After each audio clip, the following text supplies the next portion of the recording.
Thank you, Rob. After 2 sessions and then the taqueria, which was very good, we decided to take it easy on you and just talk about divine simplicity. All right, it's not that easy, but that's our topic this evening, is the doctrine of divine simplicity, titled God Without Parts. And so I want to dive right in, brief introduction, do a little bit of brush clearing of some of the typical objections or initial reactions some might have to this doctrine, and then get in deeper to the rationale, biblical reason for this doctrine, and then maybe spend a little bit of time on why it is that if God is partless, it doesn't sound like that when we talk about him, and then we'll consider finally some sources of consolation and encouragement that are ours from this doctrine. If you have the booklet that was given to you with the confession near the back of it, you'll see in the very first paragraph, there's a little phrase in the middle, near the top of the first paragraph, that says that God is without body, parts, or passions. And if you believe that God is immaterial, which I hope you do, if you don't, you're wrong, and you should, but it's perhaps tempting to think that the little statement without body parts is actually a single statement, when in fact there is a conceptual distinction wherein the denial of parts is actually more expansive than simply the denial of material bits. So that comma that you see in there in the confession between body and parts is original to the document and is intended to say that he's without body, but also in other ways in which a thing might be composite, he's not composed that way either. Now, that may already be throwing you off, but that's okay. We'll get there. Only a simple God could possibly create ex nihilo and be the absolute first cause of all things. To deny divine simplicity is, even if only implicitly, a form of atheism. I know that sounds strong, so I led with it. Okay, to say it again.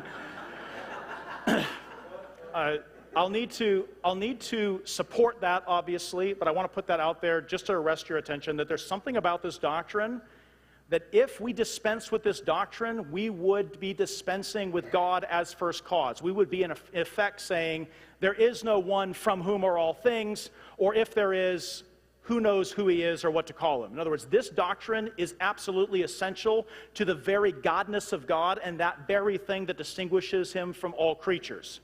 This, by the way, is also why this is not specifically a Reformed doctrine. The Reformed wisely retained this doctrine over from the medievals and fathers who had universally taught it before the Reformation happened. This is part of that Catholic heritage that is ours as Reformed Christians. It is in our Baptist confessions, our Congregationalist confessions, Presbyterian, Lutheran, Anglican, General Baptists as well. Let's give them their due. And why not throw in Jacob Arminius as well? Now, how he holds it together with his doctrine of free will, and I might question, but formally what he confesses is a God who is simple. This is a doctrine, God without parts, that was confessed universally, East and West, North and South, Eastern Orthodox, Roman Catholic, there's not like a Roman Catholic order of monks that you've never heard of that doesn't believe in divine simplicity. My least favorite order of monks, the Jesuits, also believe it. The Franciscans, a little better, believe it. My all-time favorite order, the Dominicans, also. I know you don't have favorite orders of monks, and maybe that's not right for a Protestant, but also hold it. My point is, there isn't some kind of intra-Catholic divide over this, but then the Protestant Reformation comes, and you're going to find it in Luther and Calvin. You're going to find it in Martin Bucer, you're going to find it in Peter Martyr Vermigli, all the first, second, third generation reformers, you're going to find it in all of their confessions moving into the realm of sort of Reformed orthodoxy. So what I want to present this evening may seem strange and new to your ears, but you must understand that that is a recent phenomenon. When I say recent, I mean over the last 300 years or so, where Christians have fallen out of the habit of saying that God is simple or partless. And it wasn't that we waged war on divine simplicity, it's that our habits of mind were shaped in a direction where the meaning and significance just simply was sort of hollowed out, perhaps even unintentionally. I don't want to suggest something high-handed and sinister in the loss of this doctrine as much as it was an intellectual development or trajectory in the West that caused us to lose sight of this. But we'll build toward that in a little bit. Romans 11:36, which is shown on the screen for us intermittently through the conference, says this of God, that from him and through him and to him are all things.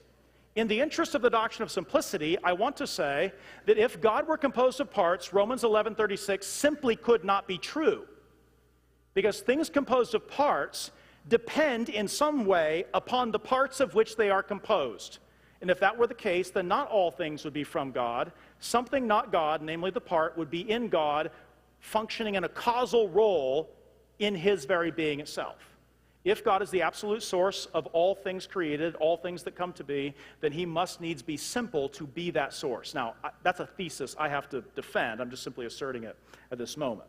Before we get into some of the details, a little bit of brush clearing. We might think to ourselves, how could God be simple or partless?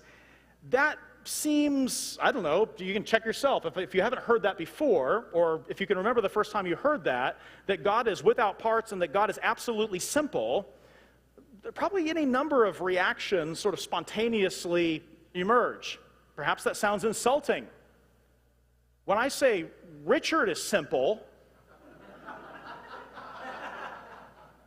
I mean something a little differently than okay, all right. I see. Richard has planted some hecklers in the crowd. Okay, thank you. So my point is, when you call another human simple, I jest with Richard, but when you do that, that's not a compliment. It usually means that you're lacking in some set of capacities or skills, either physically or intellectually. We have all sorts of, little metaphors for this. You know them. I'm not going to give them to you. And the simpler the thing is, the less intelligent and the less powerful, right? And so our temptation is to think that simplicity, to call something simple, is an insult. Things that have integrity and things that have power, whether mental or physical, are things that are multi-parted. In fact, in the world of physics, multi-parted things also tend to be the kinds of things that get more done. I don't know if when you were in the 7th grade, perhaps you had to do a 7th grade science project and you had a trifold board. Remember this? You had that project, right? And you did your research. My father was a farmer, so I did soil types. And so my whole project was on soil permeability. It was awesome. But not many people stopped at the science fair to look at my 4 jars of loam and sandy loam and all that. You know what always stopped them? It was always the lever. It was always the lever and lifting science projects that got the attention. And you understand how a lever and a pulley works. If you can add more fulcrums, is that the plural of fulcrum? Is it not fulcri? I don't know. I've never said it in the plural until just this moment. But you put in more fulcrums, you put in more pulleys and levers, and you are able to do more in terms of the work of lifting. That's the idea. And in the world of physics, the more parts that you put into let's call it a machine for our purposes, the more the machine is able to do. So just by way of illustration, because it's an easy illustration, we can take a mode of transportation. Unless some of you flew into Phoenix yesterday. I drove into Phoenix in the family minivan. And in fact, we even had an amazing discussion about my 7-year-old wanted to know, why is this a minivan? Why isn't it just a van? And then we pulled into, we were up at the national park, and we pulled into a parking spot next to a real van. And here's the thing about a real van. I love our minivan, no complaints. But a real van carries more people, it carries more things, it has a bigger gas tank, it might even get longer gas mileage. And do you get what I'm after? Like, it's it gets more done when it comes to the people moving work. Real vans, big vans. This is how it is with a machine like this. You can think of it in terms of, some of you flew in, so I came in the minivan, and some of you came in on a Boeing jet, perhaps. A Boeing 747 has 6 million parts. This is the amazing thing about it. It can move hundreds of people, thousands of miles, in a period of a few hours, with regular or decaf available, you know what I'm saying, and a bathroom, and also, and my favorite, ginger ale. Somebody said, why is it on the plane? I always think, ginger ale. Christmas and airplanes, ginger ale. They've got the market on that. And here's the thing about it. They've got a refrigerator for the ginger ale. They've got coffee pots. They've got someone who delivers it to you. I once took it, and they get you there more quickly, and everyone's just happier. And I once flew from Phoenix to Philadelphia in 3.5 hours. They climbed to 40,000 feet with tailwinds, moving us at a ground speed of 700 miles an hour. I took a short nap. I read a little bit, I listened to some music, and we were already in our descent, and I felt like we had only taken off. That's the thing about a Boeing 747. Those 6 million parts all contribute to getting a big job and lots of little jobs done quickly and in relative comfort. But I could have made the same trip in the minivan. In fact, I will make the same trip in the minivan, Lord willing, and I know how it's going to be in the minivan. It's just not going to quite be 3.5 hours from Phoenix to Philly with ginger ale on demand. And so you think, okay, well, I get it. So a van is a multi-part machine designed to move people. A plane is a multi-part machine designed to move people. There are other multi-part machines, like a bicycle is a multi-part machine designed to move people. And as you sort of scale down the parts from 6 million to whatever a minivan has to whatever a bicycle has, as you sort of make the thing simpler, take away the parts more and more, the less able it is to move as many people as far in as much comfort. Do you get that? And so the idea is, super complex machines do more, simpler machines do less. You got that? And physics, and especially modern physics, has taught us to think that way, and I'm not here to dispute the findings. I think that's right in the world of physics. The temptation, though, is to transpose into theology our sort of physics-oriented assumptions, and we make the laws of physics and the sort of characteristics that are unique to physics, matter and motion operating in a law-like way, able to get things done if brought under human control, we tend to transpose that into theology, and we think to ourselves, big multi-part machines do big jobs. Gosh, what's the biggest job ever? Creating the whole world. Okay. And so how super complex must God be to create the world? Do you see how the reasoning goes? It's not, like, it almost makes sense, except that God doesn't do what he does the way that a pulley and a lever and a jet and a minivan and a bicycle do. God doesn't do things by pushing and pulling matter around. He does things by virtue of his own intrinsic power, ex nihilo, by the word of his mouth, as it were. God produces in a different way, in a way that makes the laws of physics not really work when it comes to explaining how God does what God does. Moreover, and here's the bigger problem theologically, with the sort of physics way of thinking when it comes to theology, I like physics way of thinking for physics, but not for psychology.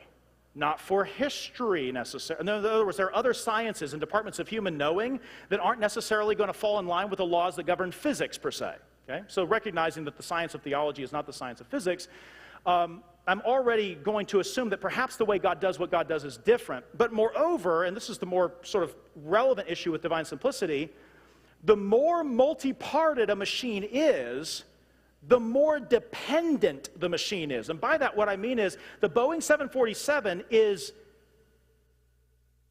dependent in 6 million ways.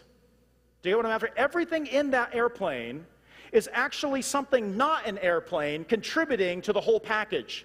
So the package, which is the jet sitting out there on the tarmac, is the consequent of something not a jet integrated so as to cause the jet to be. The whole thing about super multi-parted is, yes, in the world of physics, it may be able to do more, but it's also a more dependent thing. You know what I'm like? This is also why people who fix jets get paid a lot of money, and the guy who fixes bicycles in his garage doesn't get as much money. Because there's just far fewer ways in which things are going to break down. And the level of expertise needed to do the repairs is far smaller because the level of dependency is also relatively small. Second, I just want to put that out of the way. Wholes depend upon their parts in some way to be as they are. That's a hardcore commitment I'm going to elicit from you now. Like, if you don't agree with me on that, then this is one of those see me after moments. Wholes depend upon parts. Parts contribute something to wholes. Wholes aren't identical with parts. Otherwise, they'd just be wholes and then not parts. That was a lot. Yeah? Taqueria helping you or hurting you right now? Good. Okay, I hope it's helping you. Okay, well, we'll cycle back around to that. The second objection, again, I think sometimes is that God is so difficult to understand. God is so difficult to understand. Didn't we begin our afternoon with the doctrine of divine incomprehensibility? And again, we do the same thing. We transpose the notion that the more multi-parted the thing is, the harder it is to understand, right? And if I asked you to draw me a schematic of a unicycle, namely, give me a part list and then also show me where every part fits, with just a little bit of work, you could do that. There's probably not a single person right now alive that could actually name and tell you, from memory, without a guidebook, tell you wherein fits every single part in a Boeing 747. Nobody at Boeing single-handedly could actually construct one of those jets. Because you've got everybody who's stress testing the wings and the whole. In other words, it's harder to understand how to put together a Boeing 747 than it is to put together a unicycle. I once put together a unicycle, which was two forks that slid into the wheel. I understand it was a little bit pre-assembled, but there wasn't a lot to it. There's a rim, there are spokes, there's a single little, thing where the forks go in, and then the seat slides in and you adjust it. And also, mine's for sale in the garage, so let me know if you need one. And so you think to yourself, well, it's easier to understand something that has relatively fewer parts. And so as we scale down from multi-part to fewer parts to fewer parts to fewer parts, you think easier to understand. The most simple thing must be the easiest to understand of all. And yet God's incomprehensible, and so therefore simplicity seems like the wrong thing to say. Shouldn't super complex multiplicity, here's the thing though, you get the reasoning. But here's the problem with that. Complex multi-parted machines aren't incomprehensible. They're just hard to understand. Do you get the difference? Potentially, if you had enough time and leisure, more than the 70, if God gives you that, if you had enough time and leisure, you could memorize the assembly manual for a Boeing 747. By the way, life is short, it's a vapor, you have other things to do. Don't do that. But you could do it theoretically. And I have no doubt that there are several holy angels that know exactly how to assemble a Boeing 747. They're not going to help or intervene or anything. You still got to work at it. But my point is, finite creatures can comprehend big multi-parted machines, even 6 million parted ones. So it's not incomprehensible. It's just hard to understand. There's a difference. As we scale down the parts, it becomes easier and easier to understand. So watch this. Take a 6 million parted thing. Well, I'll just take it in terms of a plane figure right now. A chiliagon, right? So I want you to imagine a chiliagon right now, which is a 1,000-sided plane figure. You have it in your head? Okay, what is the difference between that and a 1,001-sided plane figure in your imagination? Like, does it look different in your head when you add one side to a chiliagon? Anyway, it doesn't in mine, but maybe I'm just lacking in imagination. So I'll just bring it down to a hexagon. Can you imagine that? That's easier to imagine than a chiliagon, isn't it? Yeah, and then I'm just going to go all the way down. The smallest closed plane figure I can come to is a triangle, and that's easier still. And then imagine that I take a triangle and I take out the sides and I just give you lines and I give you 2 points and a line between them, a line segment between them. You get that? And yet now, and follow me, let's take off all the parts entirely. Can you comprehend that? Imagine something without parts. See, the thing about the chiliagon plus one is it's just really, really hard to imagine. The thing about something without parts is it's impossible to imagine. That's where incomprehensibility and simplicity actually coalesce. Does this make sense? An aspect of the reason why you do not comprehend God is because your mind is used to relating bits. That's how you think. You think through major premises and minor premises, and you syllogistically crank out conclusions, and your mind is an associative device. Does that make sense? You take a bit of this and a bit of that, and you relate them together, and you think in terms of parts. And the way that you actually come to understand the limits of a thing are by understanding its parts in relation to its parts. That's how you get your mind around finite things. But when you come to that which is, capital I-S, is, but isn't a bit of this and a bit of that, but just is his own is, and that is God, then you meet the incomprehensible. A very simple but not absolutely simple thing is quite easy to understand. An absolutely simple thing is impossible to comprehend. Is it impossible to know? That will be the challenge. Or believe. And I want to submit to you that while you cannot imagine or comprehend, you need to know and believe the simplicity of God. All right, so that's just a bit of brush clearing. Two statements I want to make, just quoting older authors. Louis Berkhoff in the 1930s says this: "In recent works of theology, the simplicity of God is seldom mentioned. Many theologians positively deny it, either because it is regarded as a purely metaphysical abstraction or because, in their estimation, it conflicts with the doctrine of the Trinity." Let me just say one thing about that really quick. We believe in three who are God. We don't believe in three gods. And we don't believe that the persons are parts of God. In other words, we don't believe that the Father is 33.333% God, and then the Son, well, I don't know, allocate it how you will.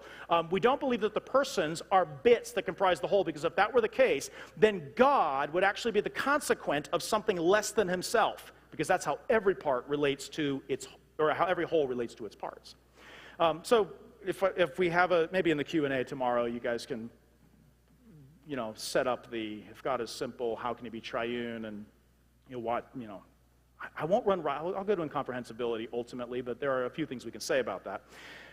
Frank Sheed, who was a Catholic lay theologian in the early 20th century, writing at about the exact same time as Berkhoff, says this at a summer conference at Cambridge. He says, "A study of what is happening to theology in its higher reaches would almost certainly take as its starting point the attribute of simplicity and show that every current heresy begins by being wrong on that." That is, again, I submit to you that if that is overstatement, it's just barely overstatement. Sheed is writing in 1930. In 1930, what was all the rage, both in the continent? It was evolutionary theism. Henri Bergson, who's arguing that being is static, becoming is more real than being. Being freezes things, becoming makes them alive. If God is alive, then he's got to be becoming, not being. But if he's becoming, he's got to have bits that are coming to be and bits that are ceasing to be, so he can move through this dynamic life.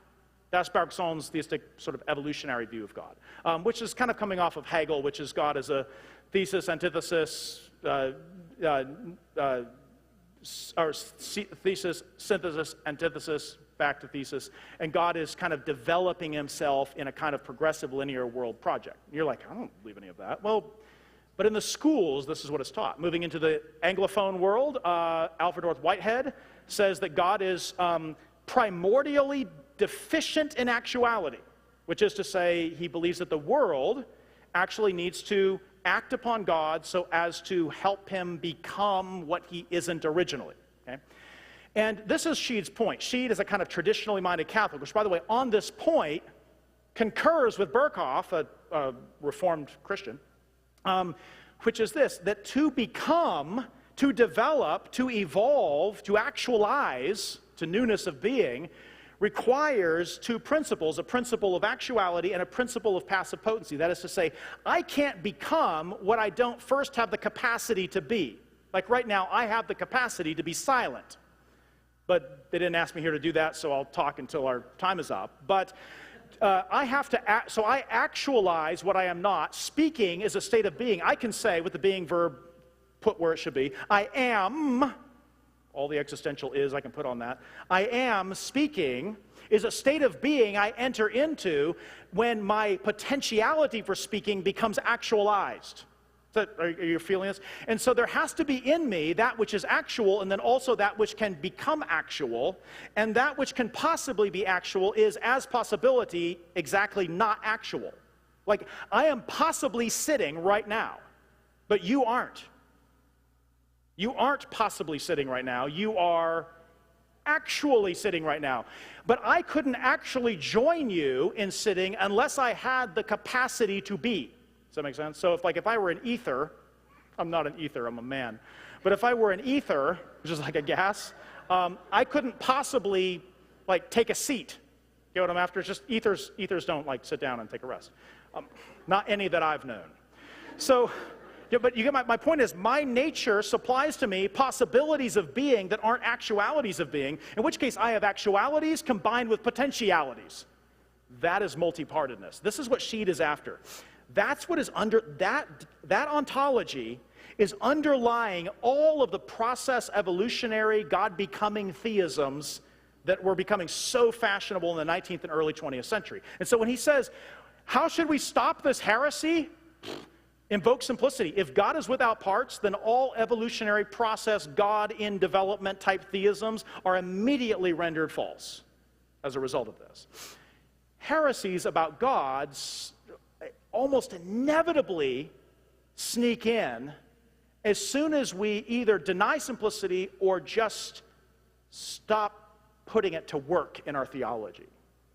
All right, with that said, basic claims and implications then of the doctrine of divine simplicity.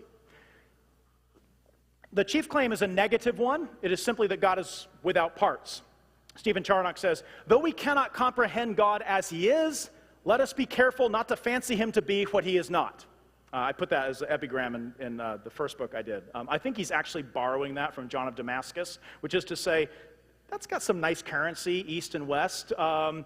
Though we cannot comprehend him as he is, let us not fancy him to be what he is not, which is to say, I can't comprehend unboundedness and non-multipartedness of being, but I can meaningfully deny multipartedness to it because I know that certain deleterious, negative theological implications have to follow as soon as I deny this doctrine. We'll come to that a little bit. Whatever is composed of parts depends upon its parts in order to be as it is. Now, a little bit of definition. First, what is a part? And this is tough for after dinner, but I'll do it. This is Mariology 101, not Mariology, that's a Catholic thing. Mariology, okay? Some of you know what Mariology is. Mariology is a subset of metaphysics which studies part-whole relations. When I was working on my doctoral work, I once checked out a book from the library at Westminster, published by Oxford, and the title of the book was, and just get ready, Parts. That was the title of the book, written by a professor at University of Leeds. And it was pretty good. It was, I guess you have to be a certain type, but it's pretty good. Parts. Mariology is the study of parts. The kinds of parts there are, how parts relate to wholes. Do wholes contribute anything to parts at all? What do parts contribute to the wholes? How do they contribute to them to wholes? What kinds of parts contribute? What kinds of whatever they contribute to wholes? That sort of thing. It's the science of parthood. So this is my basic, if I'm going to say God is without parts, which our confession says God is without parts, then I'm going to need to understand at some basic sort of intro level what a part is. So here's my best attempt to distill it down to a single sentence. A part is anything in an entity that is less than the whole and without which the entity would be really different than it is. I'm going to read it one more time and then we'll move on. That a part is anything in an entity that is less than the whole and without which the entity would be really different than it is. Now, I submit to you that sort of basic distillation of parthood fits all of them, meaning whether we're talking about physical parts or metaphysical, we'll talk about a few of those in a moment, that this way of understanding part-whole relations is universal. Parts are lacking something that belongs to the whole in so much as they are parts. Wholes derive from their parts some aspect of their being. Now, what aspect can be discussed depending on what kind of part we're talking about. So, for instance, I have a part right now that is an accidental part. You're like, not a mistake accident. I'll talk about this in a moment. But I have the accident of standing. You have the accident of sitting. How do I know that it's an accident? Because it's a state of being that came upon me, ad cadere, to fall upon or come upon is where we get our word accident. And accident is what comes upon a thing. And so accidents that come upon you will be things like confusion. That's a state of mind. Like you were at dinner, taqueria, everything was great. You were totally tracking with the conversation, and then this guy came on, after dinner. And you're like, let's see, and then you bafflement. When I read parts, I was baffled. I said places. That's a state of mind. You are potentially baffled, and then someone comes and helps you get really baffled, by making you understand what parts are. And so my point is, that this is a part, an accidental part, namely it's the accident of standing, which is an accident of position, and I can take this part on and I can put this part off. Like you had it, and then you divested yourself of it when you actualized the potency of a different position, which is seatedness. And you could even say, using a being verb, I am seated. You could say that. It's a state of being that you could lose. I mean, you're probably hoping to lose it sooner rather than later, so we can, get out the door and move it. But my point is, so these are parts. There's the substantial, so that's an accidental part. There are other parts that are essential, like my soul is an essential part. Without my soul, I'm not even an integral human anymore. Do you know what I'm after? So some parts are accidental. I could take them or leave them, and I could survive the gain or the loss. I can't survive the loss of my soul, except for the intermediate state of the soul, and I'll leave that to Dr. Renahan or Pastor Gerizzo to explain to you. But my point is, parts, some are essential, some are non-essential. They contribute something to the totality that I am. And what I am totally, I'm material, I'm soulish, I'm standing, I'm speaking, I'm a husband, I'm a father, I'm all sorts of things, some essential, some accidental. I'm a bundle of all of those things. Those things are not identical with each other. I am that set of things arranged in just such a way. Let's just call it the multi-parted me. And there's a multi-parted you too. You're just as special when it comes to multi-partedness. But my point is, but parts contribute something to wholes. Moreover, parts are not identical to wholes. I'm more than just my soul. I mean, I'm not Platonic and I'm not Cartesian. I'm not just a soul who has a body. I'm a composition of body and soul. The salvation I'm looking for involves the resurrection of my body. I'm not just looking for deliverance from the prison house of the body. I'll leave that to Socrates. I'm looking for the resurrection. I'll take that from Paul. This is so the whole me is not, so I'm not, I was told this once in school. You're a soul. You are a soul. You have a body. No. I'm a soul-body complex. Like this is me, and the thing you can't see is me. I'm a complex of the two of them. So these are parts. My body and my soul are two essential parts. Other parts, I'm a substantial human, but I'm a human who's standing. So I'm human plus standing, and sometimes I'm human without standing. So the human part is substantial. It endures. The accidental parts, they come and they go. Okay. Wholes depend upon parts for either essential or accidental aspects of their being. That's the relationship of parts to wholes. Okay. First thing we should say then, anything composed of parts depends upon its parts to be as it is, either essentially or accidentally. I depend on what is not a human to be this human that I am. I depend on what is not myself to be standing. How do I know that? Because I can lay down and still be me. So I know that standing and being James, I am standing. Being standing is what I am right now, but it's not what I essentially or substantially am, because when I lay down tonight and am no longer standing, I'll still be this human. So there's got to be something distinct between me being this human and me being this human standing. Get it? So I can't be reduced, the total package can't be reduced to human, because I'm not just human. I'm human plus standing, plus talking, plus confusing people, plus, you can add it You can add on to that. And so I'm human plus, and that's where I have a human part, that's the substantial part, but I've also got other attributes that come along. The thing is this, every whole depends upon its parts, and the parts are principles or causes of the whole. Parts have a causal relationship to the whole. I was once following an 18-wheeler down the road, and then I watched before my very eyes the 18-wheeler become a 17-wheeler. When it didn't blow a tire, the tire just simply made a lane change by itself. It merged left into the center lane, going the same speed as the truck. And that's a problem. And so I fell back. It's actually wilder than that. The part came off, and the truck lost some is. Can I put it existentially like that? Like, you could have pointed a moment ago and say, there is an 18-wheeler. And you know what you could say about 5 seconds later? There is not an 18-wheeler. There is a 17-wheeler, which is not how they're supposed to work, I think. And then it took off on its own, and it merged to the center lane. It's going like 70 miles an hour, a big tire. And then it merged to the fast lane. And then I have 2 witnesses in the car to back me up on this story. And then it hopped the oleanders, and now it was going about 60, 65 miles an hour northbound on the southbound side of the highway. When that thing comes through your windshield, that's it. That's the day the Lord appointed for you, if that thing comes through the window. It didn't, thankfully, and it merged into the middle lane, the slow lane. I thought, that's it, it's going to end. And then I kid you not, it hit a fast-moving northbound train, which shot it back out, and it passed me, again, the tire, across the freeway, over all 6 lanes, hopped the oleanders, came across my side, and finally went over to the end, and the truck had pulled off to the shoulder way back because he'd lost some of his support. Here's the thing about the 18-wheeler.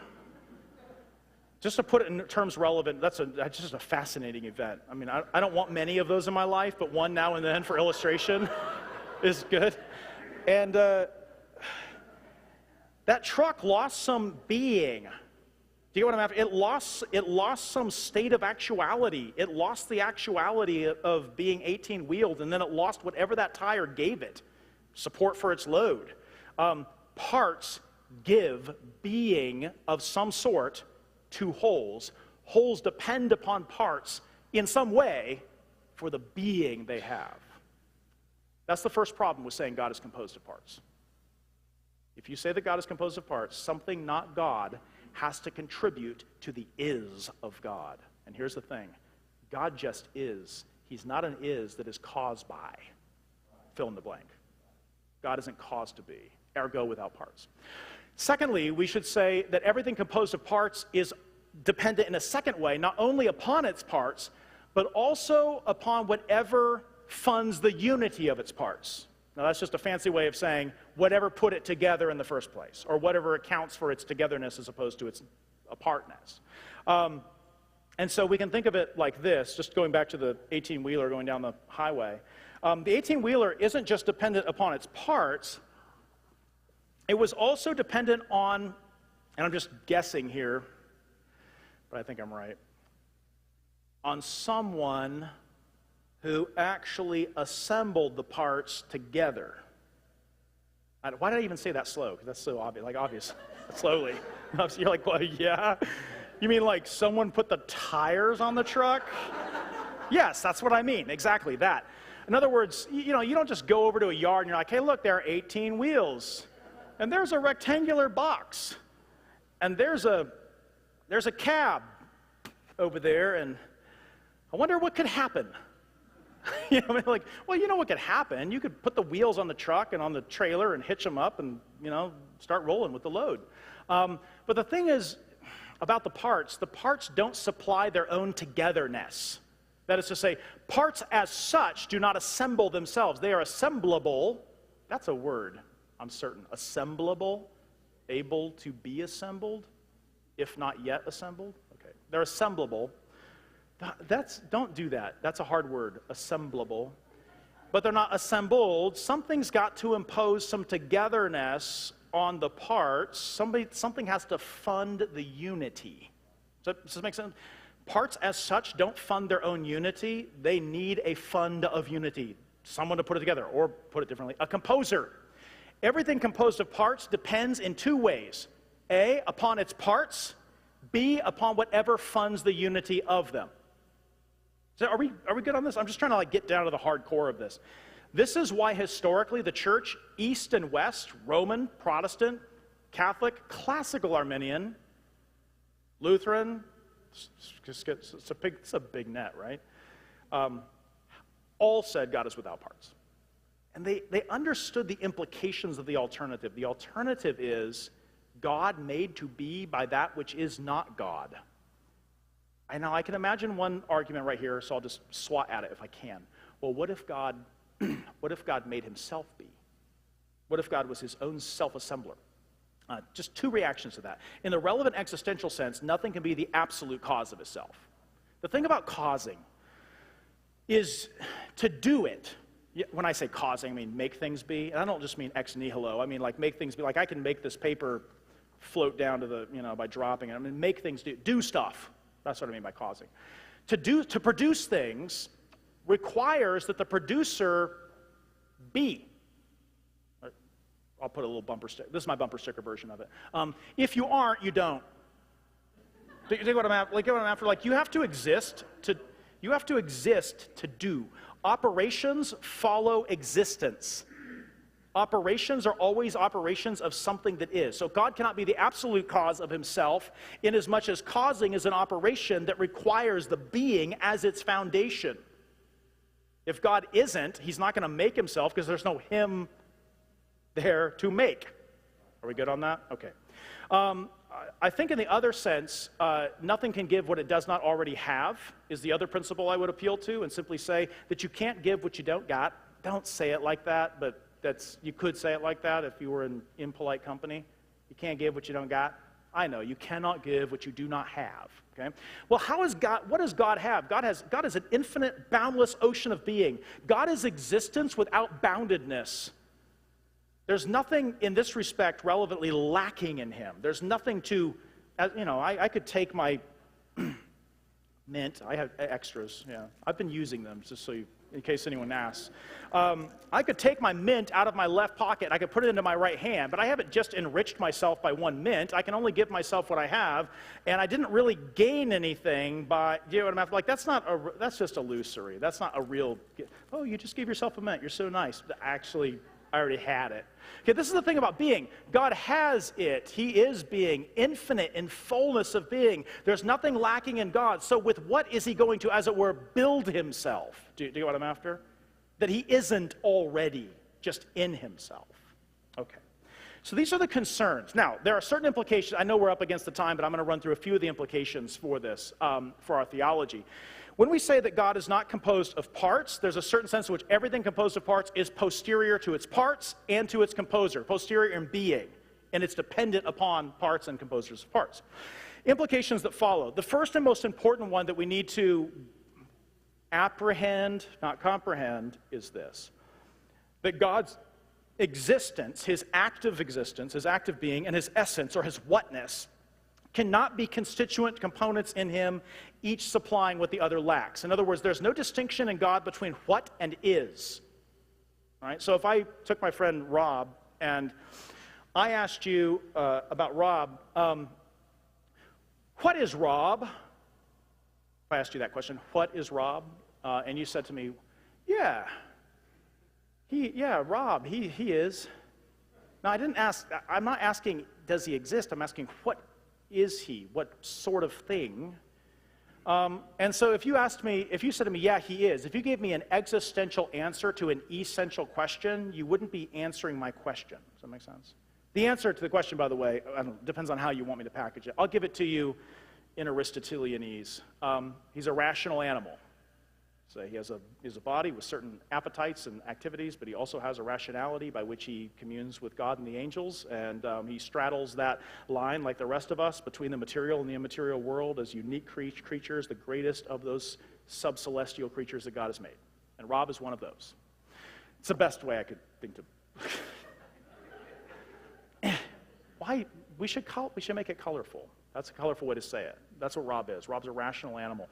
But if I asked you the question, does Rob exist? And you said, the nature of Rob is rational animal. Be like, but is Rob? Not what, but is Rob. So try it on a little differently with like an extinct species. So the easiest one is the dodo bird. The dodo bird lived on Madagascar. I don't know. Did it live on Madagascar? Seems right. Madagascar. You don't know that it didn't. So the dodo bird was out there on Madagascar and then was extinct. And if I asked you, what is a dodo bird, and you went to your ornithological, I think I'm saying ornithological encyclopedia, or at least your desk reference ornithological encyclopedia, you know, the one that you can't live without, encyclopedia of birds, and you looked up the essence of dodo bird, you turned, and I like to say in the Latin, you turn to Dotus burdanus. I made that up. That's not the Latin name for a dodo bird. But, you know, you turn to Dotus burdanus, and then you realize the Dotus bird, and you learn all about the mating habits and the molting habits and the little migrations around Madagascar and the size of their eggs and how long the eggs have to, before they hatch. And, I mean, you could get right down to, and this is how you identify a species. You locate it within a genus, and you locate the thing that thing has that nothing else shares, and that's how you specify it as a kind. That's just how it works. It's hard work, by the way, but it's how it works. So you specify, and you find the species of Dotus burdanus, and you find the specific difference, and you locate it, and you open up your ornithological dictionary or encyclopedia, and you read off to me the whole entry. And let's just say that the encyclopedia was published in like 1840. At which time there were still dodo birds about. And you read to me the entry, and I asked you this question: do dodo birds exist? And you're like, oh, a dodo bird is a native of Madagascar, which mates in the high trees, of whatever. Probably not, because they were big, but whatever. You get what I'm after. And then the thing is, you've given me an essential, an essence, a kind, a whatness type answer to an existential question. I didn't ask what kind of thing it is, distinct from others. I asked, are there any? Right? I'm asking is, you're giving me what? And the reality is that each of us, and this goes from dodo birds all the way up to holy angels, there is a distinction between our existence and essence. We have existence. It is not our nature to be. We exist as a gift given to our nature. Your humanity exists by virtue of an act of being that is given to your humanity. Okay? And put it in biblical terms, your name is not I am. Your name is I am a rational animal straddling the world between the lower creatures and the angels. No, in other words, your name is I am human. And then we could specify that further. I am male, I am husband, I am father, I am friend. Most importantly, relevant to my future and to the glory of my God, I am Christian. See, even that's a state of being that came to be by grace when God saved me.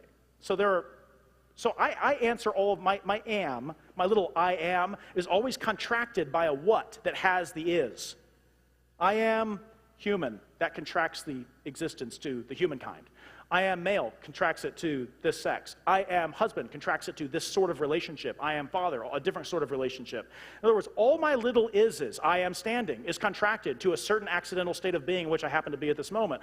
All of my ises are contracted by parts that receive is. This is what constitutes me intrinsically finite. My parts, contracting parts, is what renders me a finite thing. I'm not just finite externally because God made me. I'm also constituted finite by the very way I am. Always am contracted to. When Moses says, what shall I tell them is your name? He says, tell them I am. Does it ever feel like an incomplete sentence to you? I am, and you're waiting for the what? I am, but he just says I am. Tell them I am that I am has sent me to you. God's isn't contracted into a distinct principle of whatness. Quiddity, if you want. God's essence just is his existence. This is the most fundamental distinction between God and all that is not God. Herein lies the hard creator-creature distinction. That which distinguishes God even from holy angels is this. You need to be careful. I think sometimes we get used to distinguishing God from the world by features that could equally apply to angels. Has power over weather events. Yeah, but I could show you passages in Scripture in which holy and evil angels both exercise, under God's authority and providence, power over weather events. I think we need to be careful. We need to not... In other words, is superpower the distinction between God and man? That's the distinction between you and angels. That can't be the distinct... Now, obviously you can say, well, God's power is over their power, but my point is, if you want to get to the absolute distinction between God and man, and God and even God and angels, it's this. They are composed of parts, namely existence and essence, and then everything below them is also composed of existence and essence, and God's essence just is to be. It just is his existence. That's the most relevant that we need to consider. From that, other implications follow as well. It also means that with God, all of his attributes are identical to his essence. So he's not a God who has fill-in states of being. All that is in God just is God. I use that as the title of the book. I like to tell people, big title, little book. But the thing is also most unoriginal title ever. Because you go into this, Richard never fails to remind me of this. It's like, yeah, here's another guy saying the same thing. And then you realize, like, wow, this idea that there's nothing in God that isn't just God is, in fact, ubiquitous in the tradition. But this is the point about this. There's not, God isn't a haver. God isn't a haver. He doesn't have. He is. So we should even say, in one respect, I mean, we can talk that way in an imprecise way. We say, well, God has existence, but not quite like that. God is the existence by which he is. But we can say the same thing with regard to wisdom. God doesn't simply have wisdom. God is his own wisdom. See, I have some wisdom by God's grace, and I've gained it, and I can lose it again. Some of you have lived long enough to know this, to have this experience where you gain wisdom, and then the very wisdom that you gain, there's certain foolish decisions, you lose your handle on it. And you're like, wow, why am I such a fool after 20 years of... It can work like that. Be vigilant. Be vigilant. But I can have wisdom, but I'm not the wisdom that I have. Wisdom is an accident, a quality of being that I have in addition to being human. How do I know? Just look at all the fools. You know what I'm after? Or look at the fool in the mirror, the one who needs more wisdom. And then you realize that I am not my wisdom, I'm a haver of wisdom. What we're saying with regard to God's wisdom and power and justice and love, these are not things God has. This is just God. God just is his own love. He is his own wisdom. He is his own power. Let's consider this just briefly, then 2 points and I'll let you go. The first one with regard to the basic core meaning that we're after here, which is this, and I'll grab this from Charnock. Charnock says, God is the most simple being, for that which is first in nature, having nothing beyond it, cannot by any means be thought to be compounded. For whatever is so, it means whatever is compounded, depends upon the parts whereof it is compounded, and so is not the first being. So the thing is, if God is the absolute first being, he can't be composed of parts, because things composed of parts depend upon parts that are more basic in being than they are. Like a tire is more basic in being than a car. Cars depend upon tires to be cars. Now God, being infinitely simple, hath nothing in himself which is not himself, and therefore cannot will any change in himself, he being his own essence and existence. Main theological reasons for this, some of these are apparent. The first would be the doctrine of divine aseity, or God's self-sufficiency. If the reason for God is God, then God can't depend upon parts, because parts, just in so much as they are parts, aren't identical to wholes. Otherwise, they'd just be wholes, and then they wouldn't have a part-whole relationship. I think we need to be careful. There's a little bit of confusion out there about the doctrine of aseity, meaning that when we say God is independent, aseity is just a fancy way of saying God's, it's from the Latin ase, of himself. And so you can just think of aseity as God's of himselfity. I mean, if that works for you. That's the attribute of God's self-sufficiency, or God's of himselfness. Some will say that aseity doesn't mean that God is simple. It just means that God doesn't depend upon external causes of his being. And this is being said, and I disagree that it just means that. I agree that it at least means that. That God does not depend on something outside of himself in order to be in any way whatsoever. But I also want to say, let's be very precise here, God also doesn't depend upon anything inside of himself. In other words, I depend in external ways, but I also, I'm depending on intrinsic parts right now, like matter and soul, okay? Or matter and form, if you will. So I can depend in multiple ways, on external causes, but I can also depend on internal causes. When we say that God is ase, we mean that God does not depend on what is not God, whether internal or external, to be God. But if that's the case, then God can't be composed of parts.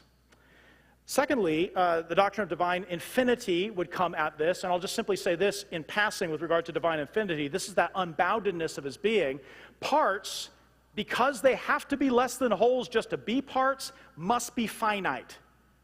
I'll just give it to you for the exam question. A part qua part must be inferior to the whole of which it is a part. There's always something more in the whole than in any one of the parts. Okay? Moreover, and this is the point about simplicity, you couldn't add enough finite parts together to get actual infinitude. Right? Like, how much finitude does it take to get to infinitude? Like the wiser among you know. Don't even, actually, my kids, when the kids are really young and they're like, Dad, what's the highest number? And you're like, I don't know, just count, see if you can find it. It really occupies them for a while.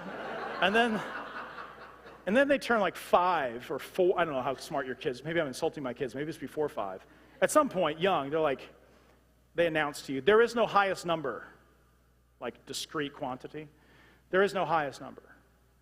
Oh, great, well you don't get that one anymore. Like, yeah, why don't you count to it? But now they know and they don't even try anymore. So the thing is about that, finite parts will never aggregately yield infinity. Infinity is not a sum of finitude.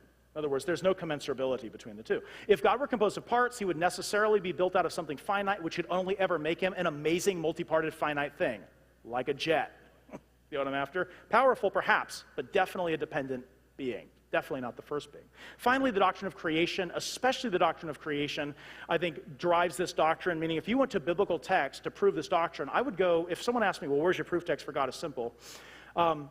There isn't like the lost epistle to the Ephesians where Paul's like, brethren, I would not have you fight among yourselves as to whether we worship a composite or simple God. Hear me now, it's simple. Stop arguing, like you want that kind of, like, that's one way to get a proof text. You can get that for immutability. I, the Lord, do not change. With the Father of lights, there is no variation or shadow due to turning. I mean, in other words, sometimes biblical doctrines are just lying right there on the surface grammar, and all you have to do is just read the words and believe the words. And then sometimes the biblical text requires you to think about the necessary entailments. The doctrine of the Trinity is like this. Everything that is said in the Nicene Creed isn't found in an equally compressed place within Holy Scripture. But all the ingredients and the necessary implications of the Nicene Creed are. In which case, then, the Nicene Creed is not less biblical than the statement, I, the Lord, do not change. It's just a little more work to arrive at the conclusion, but not less biblical for all that. Simplicity is a bit like this. So if somebody says, well, what's a proof text for simplicity? I don't have that, I, the Lord. Now, I do have, Hear, O Israel, the Lord our God, the Lord is one. But I'm also one, I'm a composite one. So how do I get to the simple one? I can't just quote Deuteronomy 6:4. I've got to collate a few things together, but I'll do it as briefly as I can. Romans 11:36, to return to that, simply says, all things are from him, through him, and to him. Which is to say, God is the absolute primal cause of all things, but that which is composite can't be the primal cause because it's caused by parts that are really distinct from it, ergo. Do you know what I'm at? Like, that's a very tight biblical argument for divine simplicity.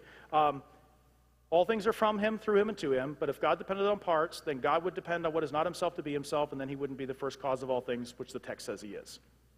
Like, and I want to submit to you that that's actually the most prolific type of biblical evidence supporting the doctrine of divine simplicity. If that is a right way to think, then every text in Scripture that indicates God as the absolute first cause of all things, the absolute creator of heaven and earth, the one from whom and through whom and to whom are all things, the heaven, sea, the dry land, and all that is therein, if that's God's relationship to the world, then God must be, to all things, then God must be simple. Otherwise, he would be among the things dependent on what is not himself to be himself. That's how it is for the creature. That can't be how it is for the absolute creator of all things. And so I think in terms of biblical evidence for this doctrine, the necessary implications of the doctrine of primal causality or absolute creatorhood, in which God makes all things not just to be this or that way, but to be. Right? This is what the 24 elders say in Revelation 4:11. Behold, how many, you by your will all things existed. If God is the absolute primal cause of all things, then he cannot be a cause thing, because a cause thing isn't the first cause. It's a cause. We're good on that, right? I'm a cause. Like, I cause things, but I also depend upon causes of my being, like matter and spirit and and accidents and other things that aren't myself that contribute to the package that I am.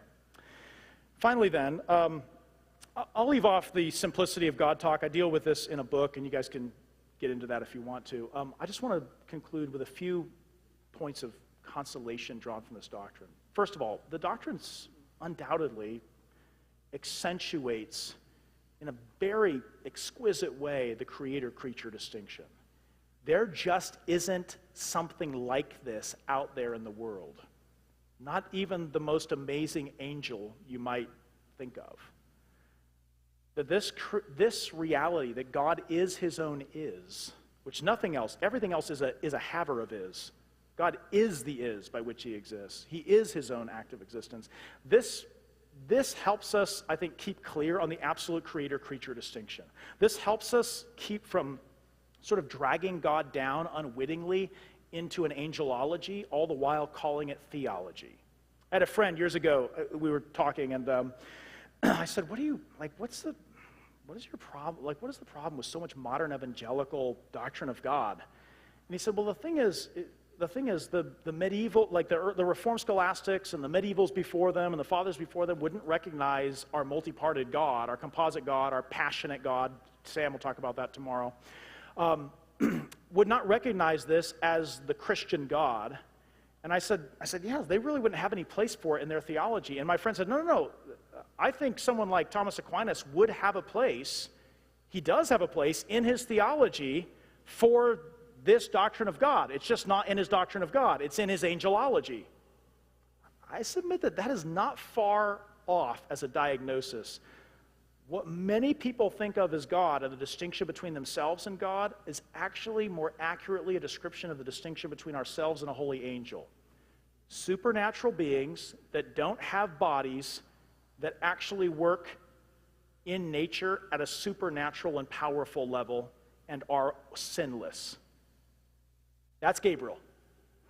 That's Gabriel. Don't worship that. That's amazing. You're supposed to revere and not revile angelic majesty, so let me be careful to give the angels their due. I know you don't think about that, do you? But you should. You should think about the angels. And you should think about the angels with some reverence toward a creature, not worshipful reverence at all, but John shows us the mistake of that. He falls down and worships an angel, and the angel says, stop, worship God. But nevertheless, angels are supernatural, powerful, immaterial, wise, and sinless things, the holy ones. And that doesn't make them God. It doesn't make them God. Are we good on like this? We need to be very clear. So we need clarity on wherein lies the creator-creature distinction. Simplicity supplies that for us in a way that modern theology, I think, confuses and loses sight of. Moreover, and I want to dig a little deeper and more personally, it also means that you can depend upon God utterly and absolutely. You can't depend upon your car that way.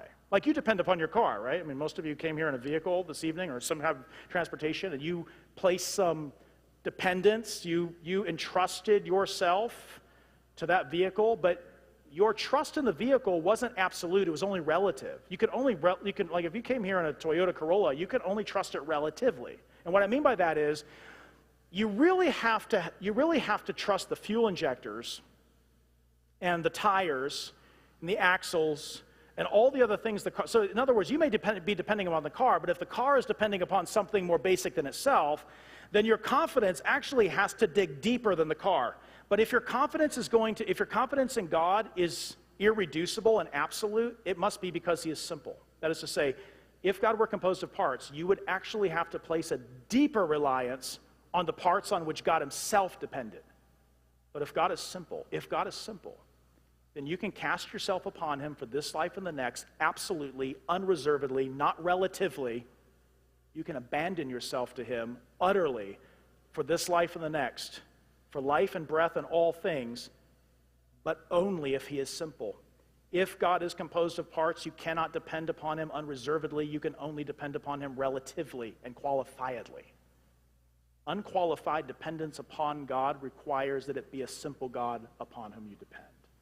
Maybe finally, and on that same point, and I don't mean to be cute about this, it also means that God isn't going to fall apart on you. We use that language.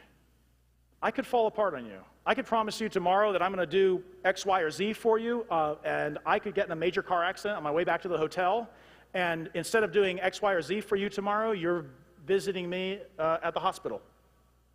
Or worse, sending flowers, because I'm not here anymore.